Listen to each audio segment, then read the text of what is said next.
C'était il y a 50 ans, au printemps 1961, à Alger, de grands chefs militaires se soulevaient contre la politique algérienne du général de Gaulle. Bonjour Franck. Oui, bonjour Julia, bonjour à tous. Ils avaient promis de maintenir l'Algérie française et décidé d'aller au bout de leur engagement, quitte à sortir de la légalité. Le putsch des généraux a marqué ceux qui ont connu cette époque.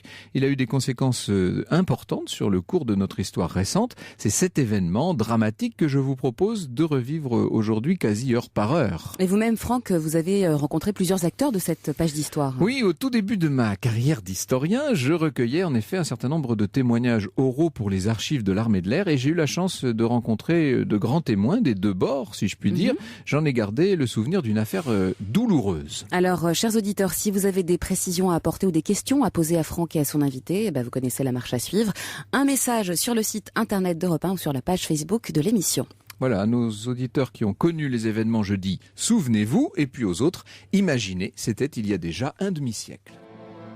Au mois d'avril 1961, Maurice Schall, général à 5 étoiles de l'armée de l'air, a 55 ans. Alors pour vous le dépeindre à grands traits, je dirais que c'est un homme du Vaucluse, un provençal de la montagne, un personnage peu expansif, au visage fermé sur un corps solide, qui a toujours la pipe aux lèvres, même quand il ne fume pas la pipe, il l'a comme ça, il la garde, il parle toujours avec la pipe dans les mains, etc. Depuis 3 mois, Maurice Schall a démissionné de son très haut poste militaire. Il était à Fontainebleau, commandant en chef Centre-Europe des forces de l'OTAN. Or, sa démission n'a été acceptée par le général de Gaulle que beaucoup plus tard, il y a seulement 1 mois.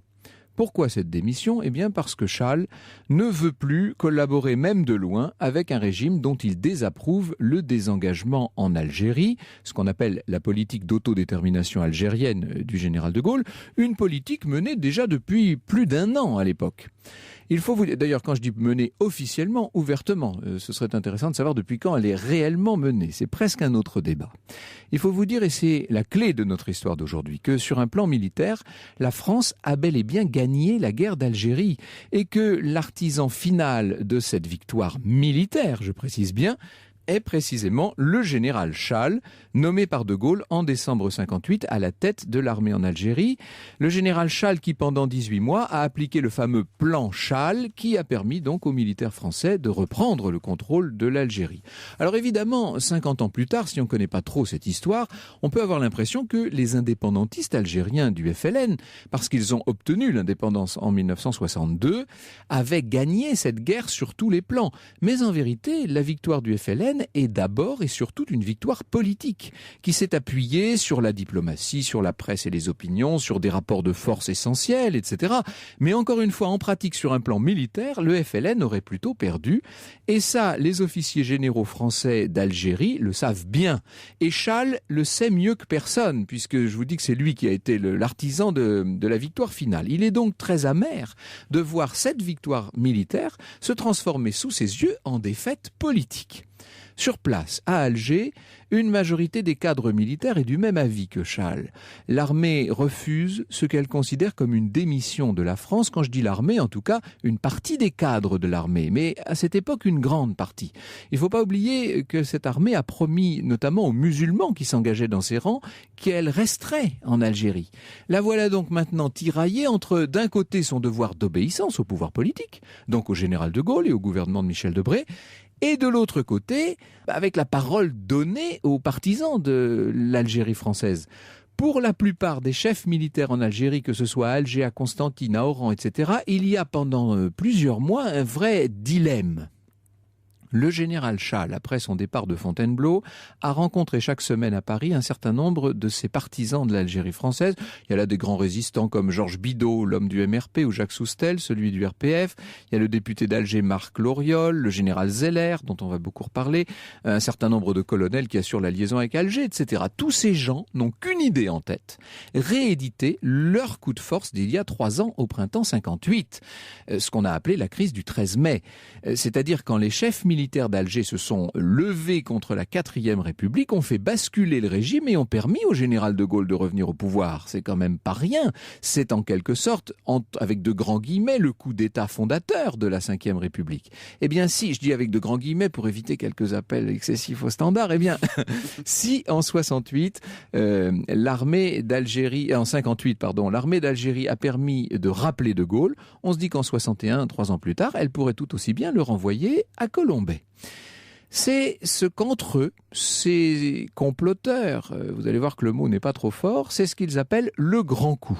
Or, pour réaliser ce grand coup, ils ont besoin d'un chef qui se mouille, si vous me passez l'expression. Alors des chefs de cette trempe, il n'y en a évidemment pas beaucoup. Il y aurait Salan, surnommé le Mandarin, qui a commandé la 10e région militaire, c'est-à-dire les forces françaises en Algérie, mais lui s'est mis en retrait, il est à cette époque en Espagne. On peut dire que probablement le gros de l'armée hésiterait beaucoup à le suivre. Il y aurait Massu. Ah, alors là, Massu, bien sûr, seulement Massu reste indéfectiblement fidèle à De Gaulle. Reste Challe. L'homme à la pipe n'est pas facile à convaincre. Le 25 mars, il a vu débarquer à Lyon, où il était en train d'assister à un mariage, le général Jouhaud en personne. Alors, c'est pas négligeable. Jouhaud est un aviateur, comme lui. Et c'est même l'ancien chef d'état-major de l'air. Il a été mis en disponibilité à sa propre demande. C'est un vieux camarade de Challe. Et Jouhaud n'y va pas par 4 chemins. Il faut que tu partes pour Alger, dit-il à Challe. Dimanche prochain, c'est Pâques. Le premier REP, c'est-à-dire le régiment étranger de parachutistes, les troupes d'élite d'Alger, le premier rep sera à Zeralda, il rentre d'opération, il faut que tu te mettes à sa tête pour sauver l'Algérie française. Challe hésite encore à ce moment-là. Encore une fois, sur un plan philosophique ou politique, il est d'accord. Sur un plan opérationnel, c'est une autre histoire. Le premier rep, c'est bien joli, répond-il à Jouhaud, mais ce n'est pas suffisant. Il me faut plus que ça. On a tout ce qu'il faut, lui rétorque Jouhaud. Viens nous voir à Paris. Nouvelle réunion donc qui a lieu au début de la semaine à l'angle du boulevard Malesherbes et de la rue de Courcelles. Le petit groupe dont je vous ai parlé s'est reformé et il assure à Challe qu'en Algérie, un très grand nombre de régiments est prêt pour le coup de force. Or, c'est précisément le moment où, comme par provocation, le général de Gaulle donne un coup d'accélérateur au processus de désengagement. Quand je dis comme par provocation, c'est un peu pour préparer le débat de la deuxième partie de cette émission, car moi je vous raconte pour le moment le putsch vu d'Alger. Nous parlerons de tout ce qui s'est passé à Paris et de la politique évidemment du général de Gaulle, de Michel Debré, etc. Le 11 avril, le chef de l'État organise à l'Élysée, vous savez, une de ces grands-messes dont il a le secret, une conférence de presse où il déclare notamment à propos de l'Algérie future, je le cite, « Cet État sera ce que les Algériens voudront. Pour ma part, je suis certain qu'il sera souverain au-dedans et au-dehors. Et encore une fois, la France n'y fera aucun obstacle. » Vous voyez qu'on va très loin. Challe est bouleversé comme ses compagnons. Le lendemain, sa décision est prise, il leur déclare « Je suis d'accord pour me mettre à la tête du mouvement puisque De Gaulle jette l'Algérie par-dessus les moulins.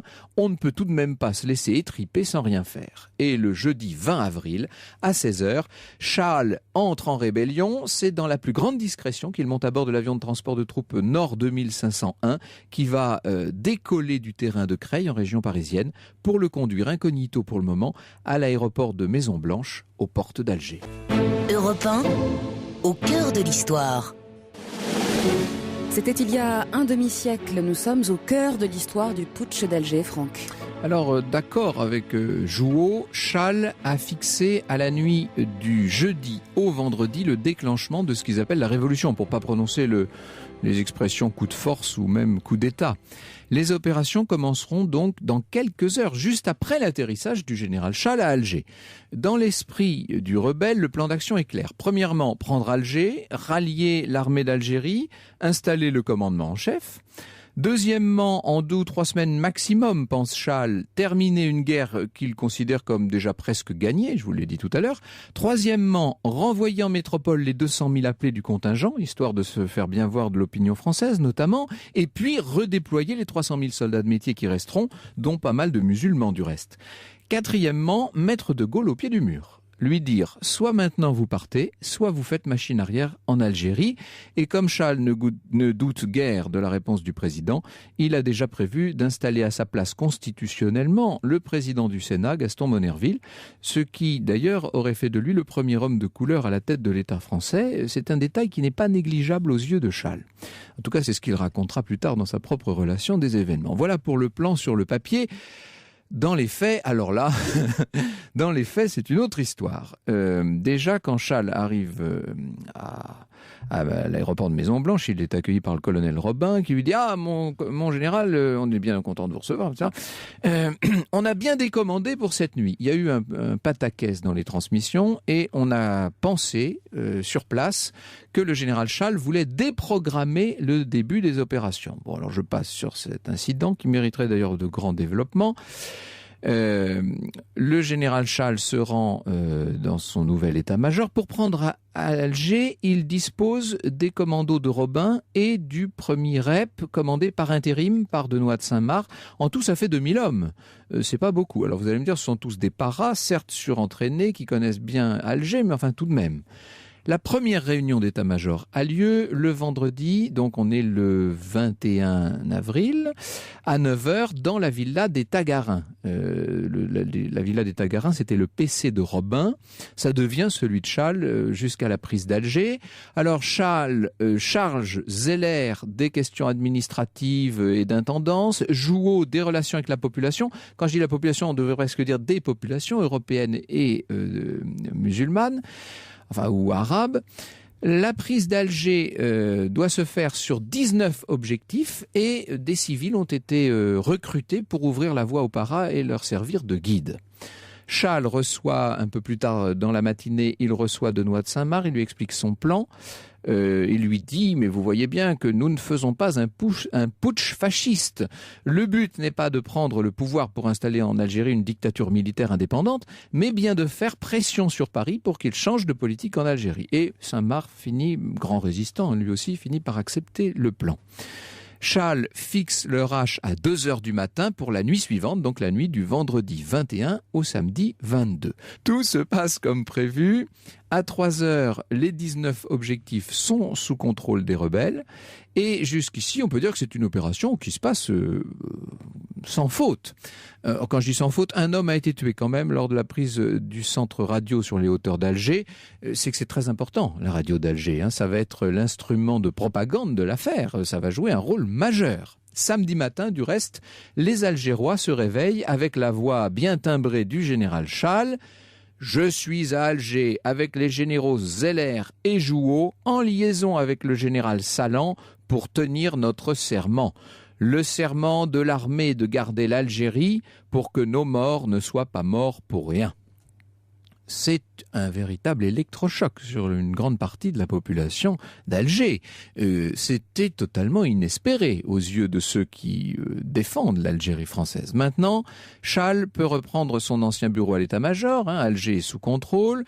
Ça veut dire non seulement qu'il retrouve ses marques, mais qu'il dispose désormais des moyens de communication d'un commandant en chef. Il va pouvoir appeler au téléphone chacun des relais du putsch dans les différents secteurs de l'Algérie. Et c'est là que les choses vont singulièrement se corser. Alors, je vous disais que quand Chasles finit par obtenir au téléphone un certain nombre de grands chefs, ça va moins bien. Pour être précis, il faut dire que depuis les Tabarins déjà, donc dans la nuit, il avait appelé le pion principal de la partie, si je puis dire, le commandant de la région constantinoise, le général Gouraud. Or, à la stupéfaction de Chasles, Gouraud, qui dans un premier temps a accepté de marcher avec lui, vous savez, on est dans les termes militaires, tous ces gens se connaissent très bien, évidemment. Gouraud se ravise et finalement, il va rappeler pour se dédire. Consternation de Chasles qui essaie de le convaincre et finalement Gouraud rend public son refus par un télégramme officiel qui ordonne à ses subordonnés de cesser toute relation avec le nouvel état-major d'Alger. Alors assez vite, Gouraud reviendra une fois de plus sur sa position, se montrera plus conciliant. Il est attentiste pour tout dire. Or, en Kabylie, le général Simon n'est pas loin d'adopter la même attitude. Et de l'autre côté, du côté d'Oran, les choses ne vont pas mieux. Et Chasles se voit contraint d'envoyer 2 régiments à ses ordres dans l'Oranais. Quant au général qui commande le sud algérois, eh bien lui non plus n'est pas très chaud. En vérité, Maurice Chasles ne tarde pas à réaliser que les belles assurances qu'on lui avait données à Paris au début de la semaine ne tiennent pas devant la réalité. Au moment où les chefs sont sommés de passer à l'acte, eh bien, il n'y a plus beaucoup de volontaires. Il faut dire que, naturellement, les autorités légales ne sont pas restées les bras croisés. On verra ça tout à l'heure dans la deuxième partie de l'émission, mais à Paris, bien entendu, on s'active. Et l'on en vient dimanche matin, le 23, à cette situation très paradoxale. La première phase du putsch a fonctionné. Le peuple des quartiers européens crie sa joie et son espoir, acclame chaque communiqué triomphaliste de la radio aux mains des généraux.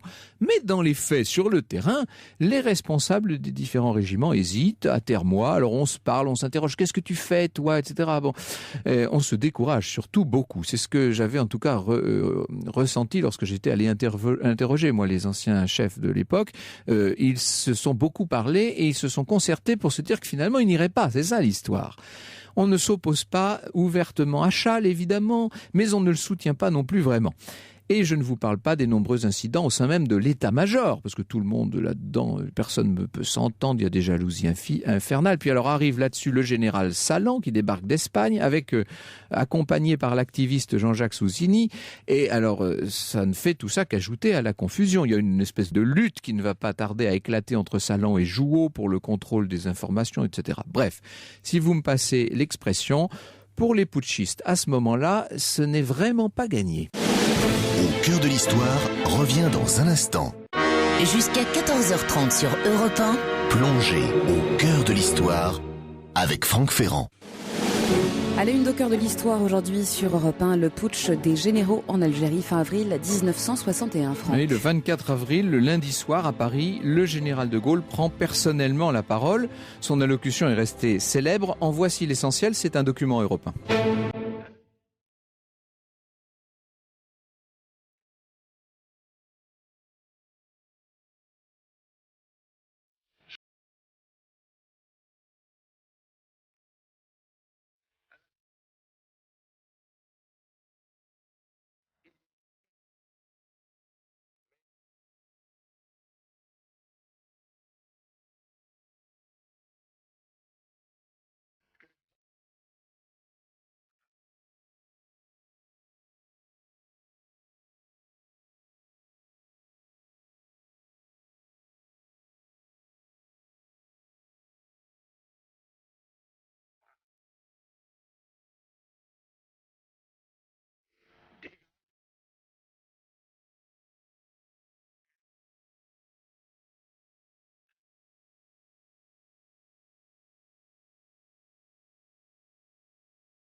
Évidemment, le discours du général de Gaulle vise tous les publics, mais c'est sur le contingent qu'il va avoir le plus d'effet. N'oubliez pas qu'on est à l'époque du transistor et que les jeunes soldats sont littéralement ont l'oreille collée à cet appareil. Ils ont clairement reçu le message du président de la République et on peut dire que déjà depuis quelques heures, au moment de cette allocution célèbre du général de Gaulle, déjà depuis quelques heures, le général Chal ne se fait plus guère d'illusions. Seul, finalement, le premier rep a suivi comme un seul homme. Ailleurs, les régiments de l'armée de terre ont adopté, je vous l'ai dit, un attentisme prudent, là, sauf quelques exceptions.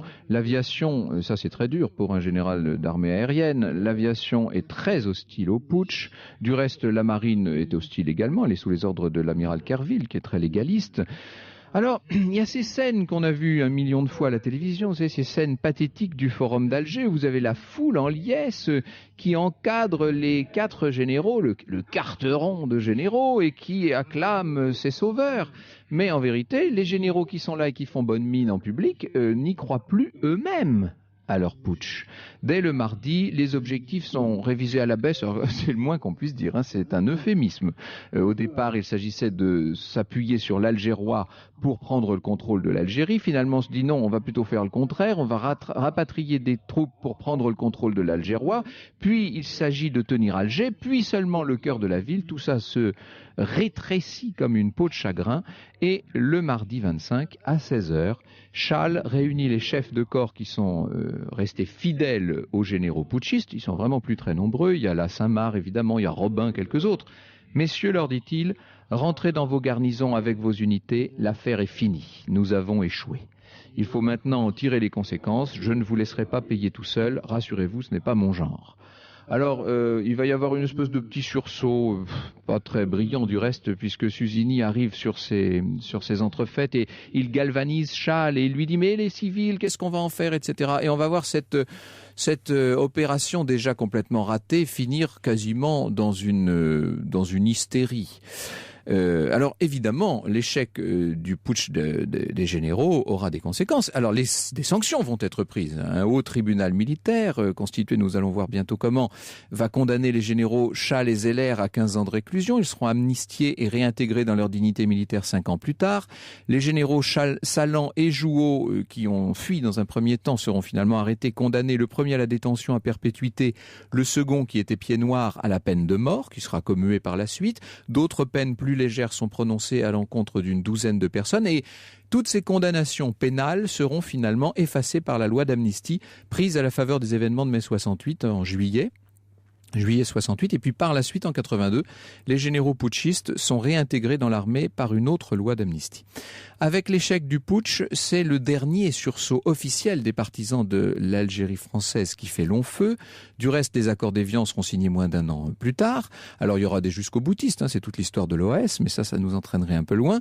Et au-delà de l'Algérie, on peut dire que le véritable bilan de ce putsch manqué, est un bilan institutionnel. D'abord, à court terme, il permet au général de Gaulle de mettre en œuvre les dispositions de l'article 16 de la nouvelle Constitution, de bénéficier des pouvoirs spéciaux qui sont attribués en cas de crise au président de la République. Et cela jusqu'au 30 septembre 61. 25 décisions majeures seront prises pendant ces 6 mois, donc prises directement par le général de Gaulle. Nous allons y revenir dans la deuxième partie de l'émission. Et puis, à bien plus long terme, ce putsch et plus encore peut-être les attentats dont le président va être l'objet par la suite de la part de l'OAS, tout ça va donner au général des arguments en faveur de l'élection du président de la République au suffrage universel, une réforme constitutionnelle qui interviendra l'année suivante et sera effective dès les élections de 1965. Enfin, et plus fondamentalement peut-être, ce putsch, en effaçant un peu le souvenir de la crise de mai 58, a contribué à asseoir la réputation de légalisme de l'armée française qui, dans cette affaire, dans son immense majorité, s'est montrée tout à fait fidèle au pouvoir suprême. Alors voilà ce que nous dit Pierre Abramovici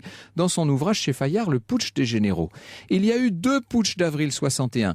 Le vrai, mal préparé, connu, attendu, provoqué peut-être et dirigé par des officiers aigris, revanchards et pathétiques. Celui-là a duré une journée de moins que ce que l'histoire en a retenu et a sombré comme il se devait. C'est ce qu'on vient de voir. Et puis, il y a eu l'autre en métropole, celui qui n'a jamais eu lieu, qui a été inventé, un non-événement exploité par d'habiles manipulateurs, un non-événement dont nous allons parler dans la demi-heure qui vient. Franck Ferrand sur Europe 1. Europe1.fr est la page Facebook de l'émission. Si vous avez des questions pour notre invité aujourd'hui, le journaliste, historien Pierre Abramovici. Et même des témoignages, puisque un certain nombre de nos auditeurs, pour une fois qu'on fait de l'histoire contemporaine dans cette émission, il y a forcément des témoins des événements. Alors, Pierre Abramovici, nous allons en venir donc à la façon dont le gouvernement de l'époque a géré cette affaire. Vous nous parlez d'une opération de communication. Est-ce qu'il y aurait avant une opération d'intoxication? Là, je vais très loin. C'est-à-dire, est-ce que le gouvernement en général, et le général de Gaulle en particulier, se serait arrangé pour pousser les putschistes au crime, en quelque sorte? Disons, il faut nuancer. Les putschistes, ma question est volontairement provocatrice. Il faut remonter un tout petit peu en arrière dans le temps. C'est-à-dire, les événements de 1958, c'est l'armée qui permet au général de Gaulle d'arriver au pouvoir.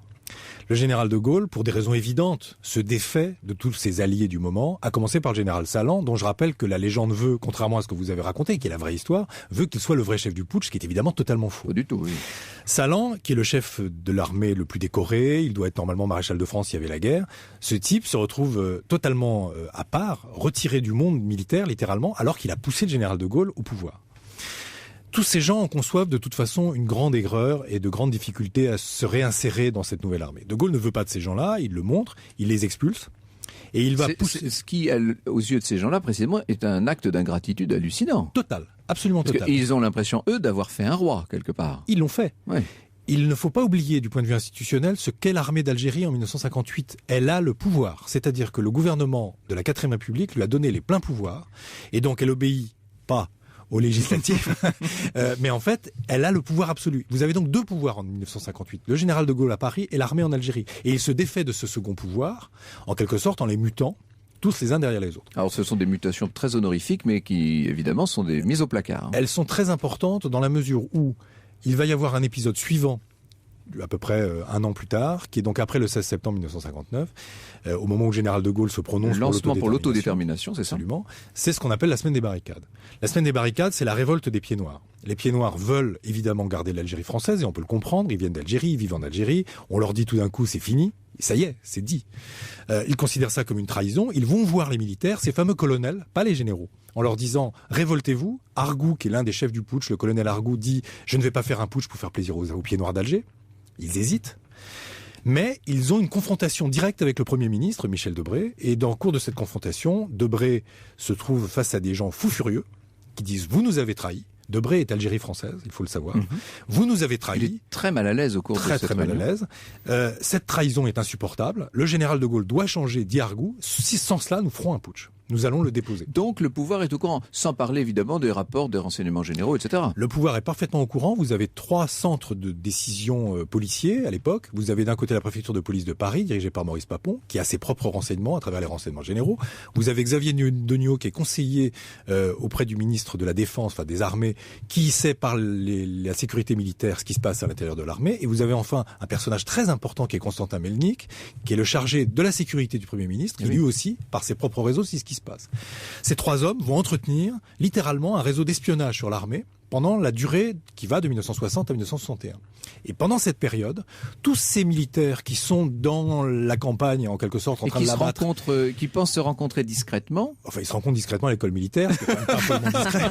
Et donc tous ces gens ils sont d'une grande candeur. Il faut imaginer un épisode qui est quand même très très amusant. Vous avez un militaire qui va voir un policier, un commissaire de police, en lui disant « Dites donc, cher ami, si nous faisons un coup d'état militaire, vous en serez ?» L'autre, qu'est-ce qu'il fait ? Il se précipite à la préfecture en disant « Dites donc, il y a quelque chose qui se passe. » 2 personnages aussi très importants. Et donc on laisse faire, c'est quand même ça. On laisse faire, on les laisse marcher en quelque sorte. 2 autres personnages qu'il ne faut jamais oublier, essentiels.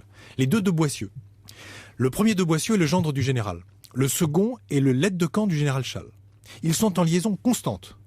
Dans les documents du fonds Debré à Sciences Po, auxquels j'ai eu accès, Georges de Boissieu, le cousin du général Schall, parle à son cousin du général de Gaulle. Et il lui dit en gros ce qui se passe. Et celui-ci, le gendre, parle à son... Enfin, on voit des courriers, parle à son beau-père. Et en gros lui dit, il va y avoir un putsch au mois d'avril 1961. Les gaullistes qui sont en Algérie font des rencontres de toutes sortes à Paris, notamment avec le ministère de l'Intérieur et avec les services du Premier ministre, et notamment lors d'une rencontre secrète, ils leur disent il y a un putsch prévu entre le 20 et le 25 avril. Tout le monde est au courant. Et là, vous avez une grande légende, il faut le dire, c'est une légende qui est propagée depuis toujours, si j'ose dire, par les services gaullistes de l'époque. C'est naturellement le fameux soir de la Comédie Française, qui est une gigantesque comédie, c'est une farce. Officiellement, le général de Gaulle et Léopold Sédar Senghor se rencontrent et écoutent Britannicus. Le général de Gaulle rentre chez lui, à 2h du matin on le réveille, on lui dit voilà, il y a un putsch. Il a eu lieu pendant la séance. En vérité, Maurice Papon est dans une salle qui lui a été remise par Maurice Escande, le directeur de la Comédie Française, où il est en liaison constante avec Alger. Les gendarmes ont fait des fouilles avant, de crainte qu'il y ait un attentat pendant le spectacle. Le général de Gaulle, au fur et à mesure du spectacle, est tenu au courant par les différents personnages. Et l'un des gaullistes, qui me l'a dit lui-même, qui avait prévenu auparavant de l'imminence du putsch, est remercié par le général de Gaulle pendant le spectacle. Donc il est parfaitement au courant, tout le monde est au courant. Question, ont-ils poussé... Donc il n'y a pas de surprise à 2h du matin. Je ne sais pas, mais évidemment. ce n'est en tout cas pas, comment dirais-je, un coup de tonnerre dans un ciel serein. Du tout. Absolument pas. C'est une opération qui se déroule sous les regards extrêmement attentifs de toutes les autorités parisiennes. Et doublement, puisqu'il se passe un épisode absolument fondamental pendant la nuit, peu après le coucher du général. Alors oui. Ces 3 hommes, Degnaud, Melnik et Papon, se retrouvent secrètement dans le bureau de Michel Debré, confirmé par les 2 derniers, puisque Degnaud est mort, avant le décès de Papon. Ils prennent leur dossier, chacun, ils les confrontent, et on arrête tout le monde à Paris avant 6h du matin. C'est-à-dire qu'à 6h du matin, il n'y a plus aucun risque d'aucune sorte de ce qu'on a appelé le complot de Paris. Il n'y en a plus. C'est-à-dire que si les opérations suivent leur cours en Algérie, et à l'époque on ne peut pas encore tout à fait savoir, quoique à mon avis on a de très grosses informations, mais on ne peut pas exactement savoir comment ça va tourner. En revanche, ce qui est certain, c'est que l'État, la France, l'État à Paris, n'est pas en danger, c'est bien ça. En aucune manière. En réalité, il n'y a qu'un seul putsch, entre guillemets, qui se déroule en métropole, enfin 2 exactement, 1,5. C'est que d'une part, vous avez très curieusement 300 militaires qui se retrouvent au cercle militaire pour un tournoi de bridge en uniforme, sous la direction du maréchal Juin, qui se trouve être à la fois un ami du général de Gaulle, les pieds noirs. Et donc Maurice Papon envoie un quart de police. Maréchal Juin qu'on aurait voulu à une époque impliquer aussi. Absolument. Et curieusement, ces 300 militaires restent jusqu'à 3 heures du matin, puis la police tourne, alors finalement ils rentrent chez eux. Et puis d'autre part, il y a le putsch, alors le vrai faux putsch, des civils qui vont être par la suite très à l'ouest, vont à Rambouillet. Et comme prévu dans ce qui était le complot de Paris, mais tout le monde est en prison, déjà. Ils vont dans la matinée essayer de rallier à eux les chars de Rambouillet. Lesquels chars de Rambouillet sont au courant de rien. Et surtout, les chefs putschistes guillemets qui devaient prendre le pouvoir à Paris, ils sont en prison, c'est fini. Il n'y a pas de putsch. Et pourtant, le gouvernement va prendre des mesures particulières, va mettre la population en garde. On a l'impression qu'au lieu de rassurer, ce qui d'habitude est de mise dans ce genre de circonstances, on aurait plutôt tendance à vouloir affoler. Nous y revenons dans un instant. Au cœur de l'histoire revient dans un instant sur Europe 1. Jusqu'à 14h30 sur Europe 1. Plongez au cœur de l'histoire avec Franck Ferrand. À la une aujourd'hui, le putsch d'Alger, Franck. Ce putsch d'Alger, dont on aurait pu penser a priori qu'on savait tout, eh bien, on est en train de découvrir, grâce à Pierre Abramovici, que un putsch peut en cacher, non pas un autre, mais peut cacher une autre opération, en tout cas. Alors, ce qui est intéressant, c'est l'attitude du gouvernement vis-à-vis de ses services directs, notamment les préfets qui se trouvent sur place en Algérie, parce que j'ai parlé, moi, des chefs militaires en Algérie, mais les préfets, eux, vont se montrer également d'un très grand légalisme.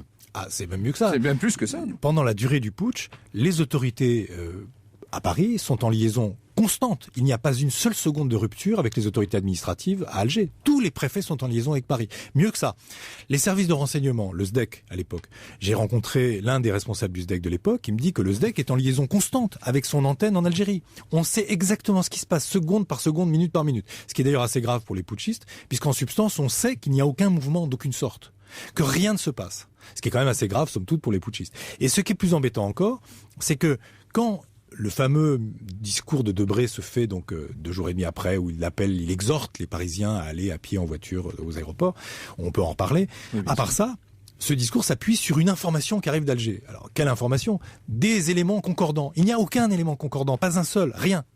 Rien ne permet de penser que le moindre parachutiste est en train de partir vers Paris. Pire, les parachutistes, s'ils doivent arriver à Paris, doivent sauter sur Paris ou atterrir à Paris. S'ils atterrissent à Paris, ils vont donc aux aéroports.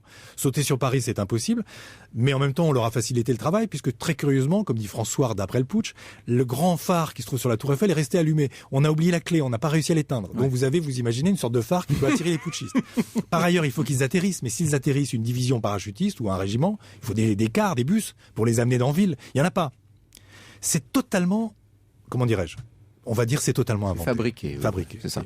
Alors, parlez-nous justement de ce fameux discours de Michel Debré. Moi, je me rappelle quand j'étais petit, j'entendais toujours parler de ça dans ma famille. Ça avait marqué l'opinion, cette histoire de... D'abord, il a été moqué par les chansonniers, puisque le discours réel, c'est j'appelle les Parisiens à pied en voiture, et c'est devenu à pied à cheval en voiture. Oui, comme dans le film. Et oui, le putsch, en fait, arrive sur un Debré qui est malade, il a la grippe, il est assez mal. Celui qui effectivement gère, on va dire, c'est Constantin Melnik, son responsable des opérations et du renseignement. Mais Melnik est très très très sceptique. Alors Melnik est un mauvais gaulliste, on va dire. Il est gaullien, mais il n'est pas gaulliste. Donc il est très très sceptique. Et Melnik a d'énormes surprises. Il est quand même le chef de la sécurité du gouvernement, du Premier ministre. Il est l'homme des renseignements. Il découvre tout de même que les chars, les fameux 12 chars, ne sont pas armés, par exemple. Vous attendez des paras sur Paris, les chars n'ont pas la moindre munition à bord. Il espère trouver, je ne sais pas, quelque chose, un dispositif. Il n'en trouve pas. Il a tout préparé avec ses collègues, donc Papon et Degnaud. Voilà, c'est fait. Que se passe-t-il ? Pourquoi on continue ? Donc il décrit un bazar insensé où les gens s'envoient des coups de téléphone, se mélangent les pinceaux dans tous les sens, mais en fait rien ne se passe. Et donc Debré, il faut que Debré affole la population. Pourquoi ? Debré l'a dit. Il fallait que la population soit mobilisée. Il l'a dit dans ses mémoires. Melnik le dit, c'était Valmy. Il fallait mobiliser le peuple. Alors on mobilise en inventant un discours. Vous parliez de Valmy, puisque dans la série Théâtre et mise en scène, c'est pas mal non plus. Exactement. Je ferme la parenthèse. Et donc ils inventent un discours, il faut imaginer, la salle est enfumée, vous avez le Premier ministre, vous avez Jacques Chaban-Delmas, vous avez un certain nombre de personnages comme ça qui sont là, plus Melnik, plus d'autres, et ils sont en train de préparer le discours. Et ce discours arrive sur un Debré malade, qui est plutôt pas terrible, qui est mal, donc tous les témoins disent il est bizarre, le discours est étrange, ça contribue d'ailleurs à dramatiser. Il le réenregistrera d'ailleurs après. Il le réenregistrera après quand il sera plus malade. Le même, avec les mêmes mots. Et le fait est que la population est un peu inquiète. Mais le but fondamental, quel est-il? Nonobstant la question politique du gouvernement, il est qu'il faut se souvenir qu'aux élections de 1956, les gaullistes ont fait 4,4% aux élections. Ils n'avaient aucune chance d'arriver au pouvoir. Ils sont arrivés au pouvoir grâce à 1958 et aux événements qu'on sait, mais la moitié de la France n'est toujours pas gaulliste. Encore une fois, on est gaullien, mais pas forcément gaulliste. Comment rallier cette moitié de la France? Eh bien, c'est ce que vont faire certains gaullistes comme Roger Frey, ministre de l'Intérieur. Ils vont donc pousser cette population à s'affoler et ils vont réussir un exploit qui va être, si j'ose dire, le titre de gloire de Papon avant son décès quand il me reçoit. C'est « J'ai réussi à faire descendre les communistes dans la rue ». Et vous allez avoir le truc incroyable, le peuple de gauche. On recommence comme en 44. Comme en 44, vous avez une grève énorme. Vous avez le Parti communiste qui se mobilise. Et les gens du Parti communiste, et ça c'est passionnant pour l'historien, se sont enregistrés, figurez-vous. Et ces enregistrements qui datent du 27, c'est-à-dire 2 jours plus tard, ils sont très émus, le putsch vient d'arriver. Ces types racontent ce qui s'est passé. Et ils arrivent par milliers, en armes pour certains, dans les aéroports. Le mythe de la République en danger, là. Exactement. Et il ne se passe rien. Dans les aéroports, il n'y a personne, pas de soldats, pas même de commissaires de police. Les flics sont pour la plupart en train de dormir. Il ne se passe rien. Et les communistes disent, le putsch est bidon. Et la direction du Parti communiste leur dit, ah oui, mais ça c'est pas la thèse du parti, il faut pas en parler. Et on n'en parlera plus jamais. Donc il y a là vraiment des ententes incroyables. J'allais vous demander à qui profitait le crime, mais là on voit qu'en fait il s'agirait en quelque sorte d'une grande opération de mobilisation gaullienne en quelque sorte. Évidemment avec comme je dirais pas gaulliste parce que c'est... Tout à fait. Avec comme point d'orgue l'article 16. Alors, l'article 16 est évidemment l'une des clés essentielles de la donnée, si j'ose dire.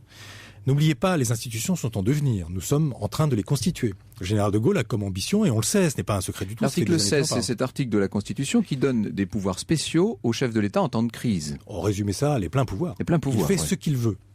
En 1960, au moment des barricades, il va voir Léon Noël, président du Conseil constitutionnel, et en substance, il y a les barricades à Alger, appliquant l'article 16. Réponse de Léon Noël. C'est pas possible, puisque les institutions ne sont pas menacées. Il faut donc qu'elles soient menacées. Et donc elles vont l'être. Et donc, le putsch, alors que Georges de Boissieu, l'aide de camp de Chasles, vient pour se rendre, on l'intercepte. Et on l'arrête à Toulouse, on le met au secret pendant une journée. Et donc pendant cette journée, personne ne sait qu'il n'y a plus de putsch. Et ça va être la journée la plus dramatique, la plus terrible, celle où précisément les gens se mobilisent et où on instaure l'article 16. Et on instaure l'article 16, normalement, si on suit la Constitution, pendant le temps du putsch. Et comme là, vous l'avez jusqu'au dit, 30 septembre, il dure 7 mois ouais. ou 6 mois. Qu'est-ce qui se passe pendant ce putsch, pendant cet article 16 ? Eh bien, j'ai trouvé un exemple qui est quand même très typique de ce qu'on aurait pu et qu'on n'a pas fait. Il y a le 18 juin 1961 un attentat dramatique, l'attentat le plus meurtrier depuis la Seconde Guerre mondiale, le plus meurtrier que nous ayons eu sur notre sol, 28 morts et 126 blessés.